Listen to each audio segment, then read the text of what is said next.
मैं डॉक्टर राम कुमार सिंह हिंदी कक्षा में आप सभी का स्वागत करता हूं।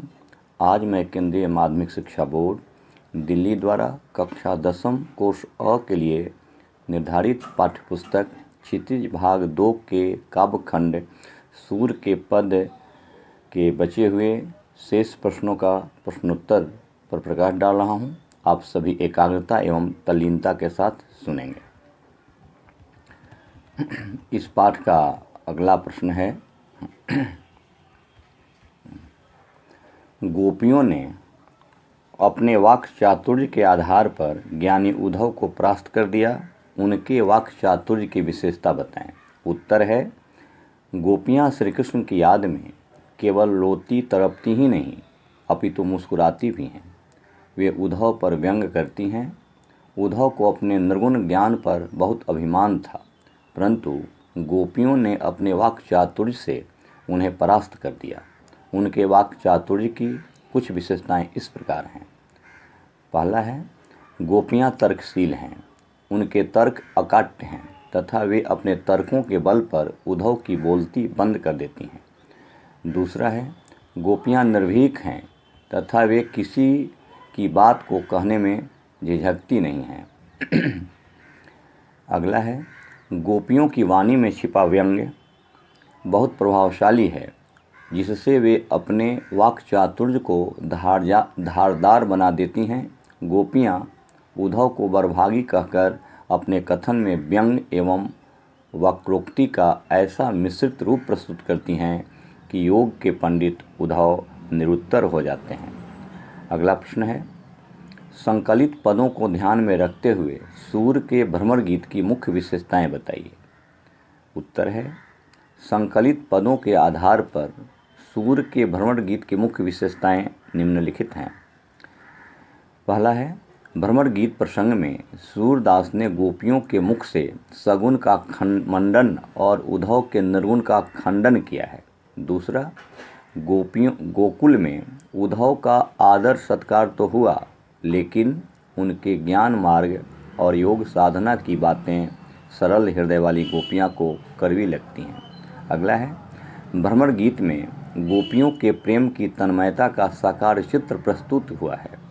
अगला, श्रृंगार रस के अंतर्गत गोपियों के विरह की वियोग श्रृंगार के रूप में मार्मिक अभिव्यक्ति हुई है। अगला, इसमें कृष्ण के प्रति गोपियों के प्रेम की गहराई प्रकट हुई है। और इसकी और अगली विशेषता है, गोपियों की वाग विदग्धता की मार्मिक अभिव्यक्ति हुई है।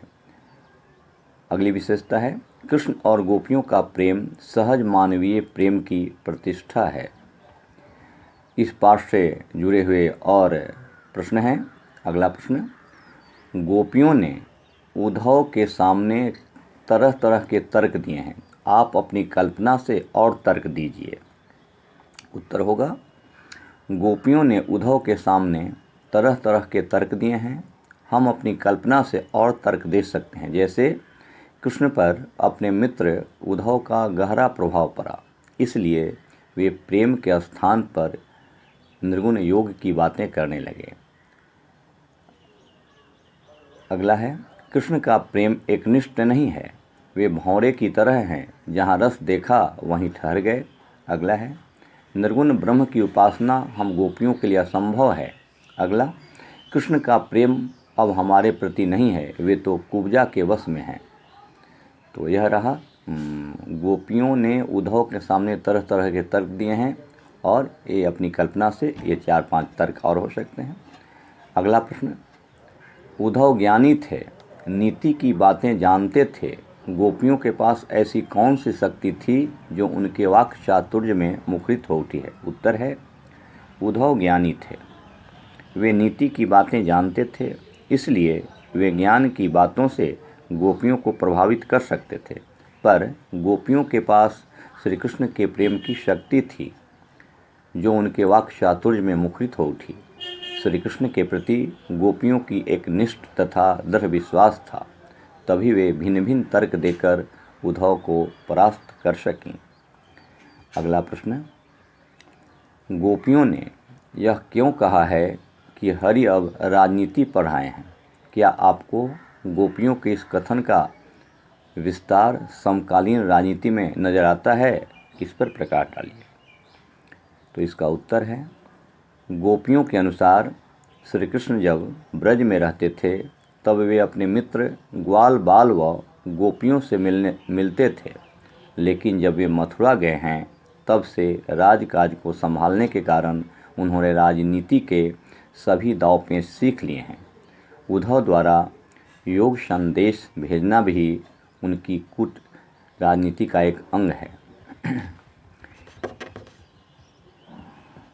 और कृष्ण का आचरण राजनीतिज्ञों जैसा छलपूर्ण हो गया है।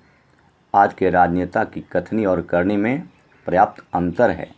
वे अपना स्वार्थ सिद्ध करने के लिए जनता को झूठे आश्वासन देते हैं। उनका कपटपूर्ण व्यवहार जनता को दिग्भ्रमित कर देता है।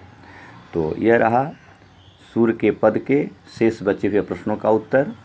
इस तरह से जो भी प्रश्न आप बनाएंगी, इन प्रश्नों को सही सही समझने के बाद सभी प्रश्नों का आप उत्तर सही ढंग से दे सकती हैं। और इस पाठ का से सभी प्रश्न का मैंने प्रश्नोत्तर पर प्रकाश डाला है। अगली कक्षा में अगले पाठ के प्रश्नोत्तर पर या उसके प्रतिपाद पर प्रकाश डालूंगा। धन्यवाद।